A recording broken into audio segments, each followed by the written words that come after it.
Mobutu, l'Angola et le Rwanda, le retour de l'histoire. La République du Congo, un acteur incontournable. Les vidéos historiques que nous sommes en train de vous montrer et que nous allons analyser nous rappellent un fait souvent oublié, le rôle central du Congo dans les grands conflits africains. En 1976, c'est à Brazzaville que le président Marien Ngouabi a accueilli Mobutu Sese Seko et Agostinho Neto pour une médiation entre le Zaïre et l'Angola. À cette époque, Mobutu était au cœur d'une stratégie régionale de déstabilisation orchestrée par l'Occident. Le premier extrait montre l'arrivée de Mobutu à Brazzaville où il est accueilli par le président Ngouabi pour discuter de la fin du soutien zaïrois aux rebelles angolais. Le second extrait montre Agostinho Neto, président de l'Angola, venant à Brazzaville pour la même médiation. Ces images illustrent bien que la République du Congo jouait un rôle clé dans la stabilisation de la région et que Mobutu était déjà accusé d'interférer dans les affaires de ses voisins. Mobutu et la guerre en Angola, un jeu d'échecs géopolitique.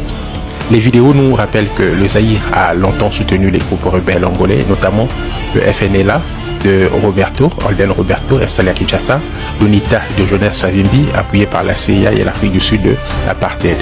L'objectif de Mobutu n'était pas la stabilité régionale, mais de servir les intérêts américains contre l'Union soviétique.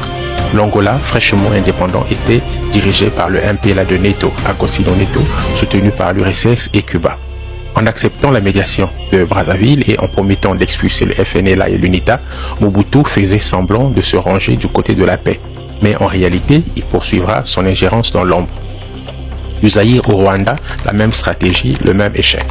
20 ans plus tard, Mobutu applique la même méthode au Rwanda. En 1990, face à l'attaque du FPR dirigé par Paul Kagame, Mobutu envoie le général Mayele et l'armée zaïroise pour sauver le régime de Juvenal Habyarimana. Grâce à cette intervention, le FPR est repoussé et Kigali reste sous contrôle du régime Hutu. Mobutu est perçu comme un défenseur du pouvoir en place, mais l'histoire va lui échapper. Quand Habyarimana est assassiné, le FPR prend le pouvoir après le génocide. À ce moment, Kagame n'oublie pas l'intervention de Mobutu contre lui. Le Rwanda devient alors son ennemi direct. En 1997, le Zaïre subit l'effet boomerang. Avec l'appui du Rwanda et de l'Ouganda, Laurent Désiré Kabila déclenche une rébellion contre Mobutu. Ironie du sort, le même schéma qu'en Angola se répète. En soutenant des guerres dans ses pays voisins, Mobutu avait fragilisé sa propre position.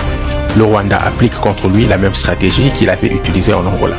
Finalement, en 1997, Mobutu est renversé, humilié, exilé au Maroc où il meurt peu après.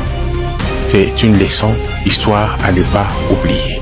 Les vidéos nous montrent que Mobutu a planté les graines de la déstabilisation de l'Afrique centrale. Aujourd'hui, ceux qui accusent le Rwanda, donc Kagame, de servir les intérêts des Occidentaux, oublient que Mobutu était lui-même un pion de la guerre froide, donc un pion des Occidentaux.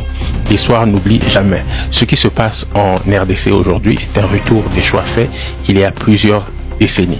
Plutôt que de chercher un seul responsable, il faut comprendre le cycle de la géopolitique africaine et en tirer les leçons.